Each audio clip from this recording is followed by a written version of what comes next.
mai, haere mai. Welcome to the Maxim Institute podcast. My name is Jason Heel. I'm the Communications Manager at Maxim Institute, and this is our weekly short-form podcast.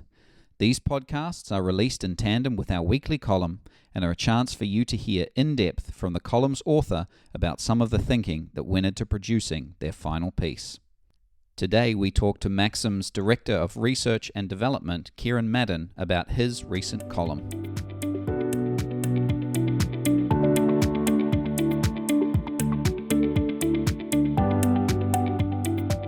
Kieran, welcome to the podcast today. Nice to be here. Yeah, excellent. We're talking about your most recent column here, Boys Left in the Educational Dust. Mm-hmm. And you kind of got the idea from this column reading about the Finnish education system and the idea that they're the envy of the world, but they're kind of dragged up, in a sense, by the girls that are smashing it, outperforming the boys. 20% of their girls are reading at the top highest level, whereas only 9% of their boys are reading at that level. And you said at the bottom end it's reversed, and that the majority of their boys are reading at the bottom level, and a minority of their girls. Now, you've got a lot of solutions here, systemic solutions, which is great. One that really interested me that I thought we could talk about was this idea of boys starting school a year later than the girls. How's that going to help the boys with their learning?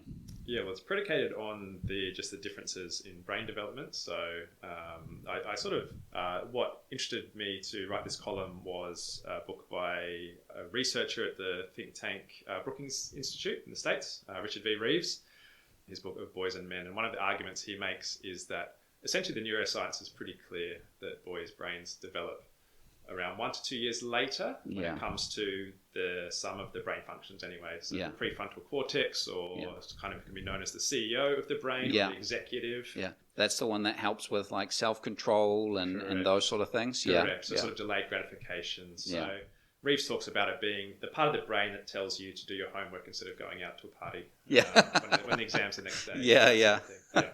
So there's just an essential difference there, which is carried on throughout the education system. So he argues to some extent the education system puts boys to some extent at a disadvantage if they're all starting at the same time based on their brain development. Yeah. So it's a very simple recommendation, but quite controversial as well. Yeah, it is. Having boys stay home a year longer, there's a lot of, I guess, social pressure around that. There's a lot of familial pressure around that. Then you could have older siblings starting school at the same time as younger siblings and things like that. So I guess there's a lot to consider in that. But that all plays out at the other end of the scale, doesn't it? At university, if they're starting at this kind of age 5, and the boys are already at a disadvantage, you just see that grow at the other end. Yeah, particularly during adolescence. So there's the first 1,000 days, or the 1 to 3 where the brain's developing at a rapid rate. Yeah. Then it sort of tapers off, and then you've got adolescence where it starts to crank up again, and that's when boys and girls are sort of pursuing some more risky behaviour. And so the development of this part of the brain helps pull that back a bit, but it also helps concentration at school, etc. But we're starting to see more of the gender gap in education. So boys are certainly doing a lot worse when it comes to reading and writing. This is all across the OECD. Yeah, wow. But there was a report, I think, by UNICEF a few years ago to say New Zealand was probably the second biggest gap between girls and boys. So it's not just in terms of reading and writing, just girls outperforming boys in that. Yeah, and the traditional sense of girls are great at reading and writing, and boys are great at maths and science. That's no longer true. Girls are just as good, essentially, at maths and science as boys are, and boys are just lagging behind in reading and writing. Which is a real challenge, because reading and writing is, to some extent, sort of unlocks all the other aspects of the curriculum as well. And we're starting to see this flow onto education entrance, and so there's a much greater proportion of young women entering university than men. Then young boys are much more likely to fail. I think around 50% more likely to fail in some of these basic subjects. So there's a sense, part of the narrative that Reeves is telling, and he's not the first one to tell it, is a sense that the women's movement has been so successful in shifting a gap, essentially reversing the educational gap from like the 70s really. It's just over a few decades. Yeah. But the gap was closed. Yeah. And now it's opening again in the other way. Yeah. And so Reeves argues if we're serious about gender equality and closing gender gaps, then we need to hold these two things at once. Yeah. That we can still be concerned about, say, gender pay gaps at the higher level or disproportionate representation of women on boards or executives. Yeah. At the same time as saying boys are really struggling at the lower end. Yeah. And I think it's a good balanced, reasonable perspective, which is why I'm a fan of Reeves. Yeah.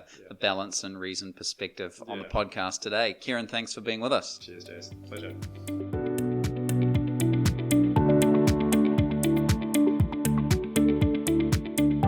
Now let's hear from Kieran as he reads his column. The Finnish education system is lauded as the envy of the world. Still, when broken down by gender, it's mainly because their girls are absolutely smashing it. 20% are reading at the highest level versus 9% of the boys. There's a trend reversed at the lowest level. Their boys are reading at about the same level as the United States.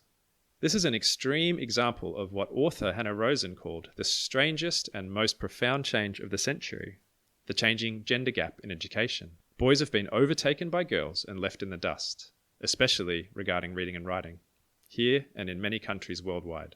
Senior fellow at the US think tank Brookings Institute, Richard Reeves' recently released book Of Boys and Men argues male underachievement is as crucial an issue as it is overlooked and requires a new approach. Reeves, who describes himself politically as pretty liberal/egalitarian, is not only worried about women being paid less and underrepresented in leadership positions, but also deeply concerned about how boys and men are doing in education and work, especially those at the bottom of the social and economic ladder. And education as a means to grasp the bottom rungs for boys is declining. Girls outperform boys in reading while performing similarly in maths. Girls are staying longer at school and leaving with higher attainment levels. And at the tertiary level, only 2 men are studying for every 3 women. But rather than just individualistic fixing of boys and men, Reeves recommends some structural changes. Firstly, to invest more in vocational training and apprenticeships. University isn't the be-all and end-all of skills development, so this makes sense. And secondly, he suggests encouraging more men to enter traditionally oriented jobs towards women, what he calls HEAL, which stands for Health, Education, Administration and Literacy jobs. Only 14% of primary school teachers and 39% of high school teachers are men. 80% of hospital staff are women. And efforts to support women in STEM, that's science, technology, engineering and maths, have been fruitful, with women now making up 48% of the STEM workforce.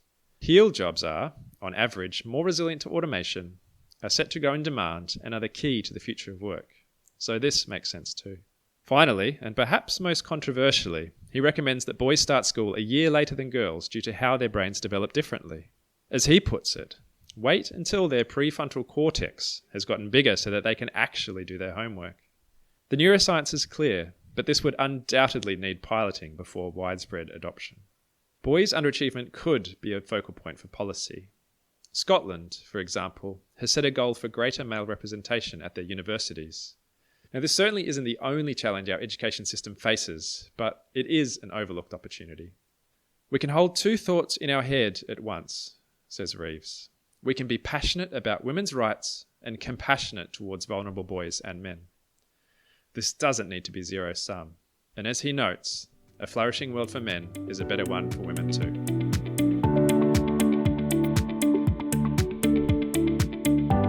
Thanks for listening to the Maxim Institute podcast. If you'd like to hear more from us and keep up with the rest of our research and analysis of politics and policy in New Zealand, you can sign up on the homepage of our website to get our monthly forum email and invitations to future Maxim Institute events. You can search and subscribe to us on Apple Podcasts, Stitcher, or wherever you get your podcasts. From the team at Maxim, mā te wā. Goodbye for now.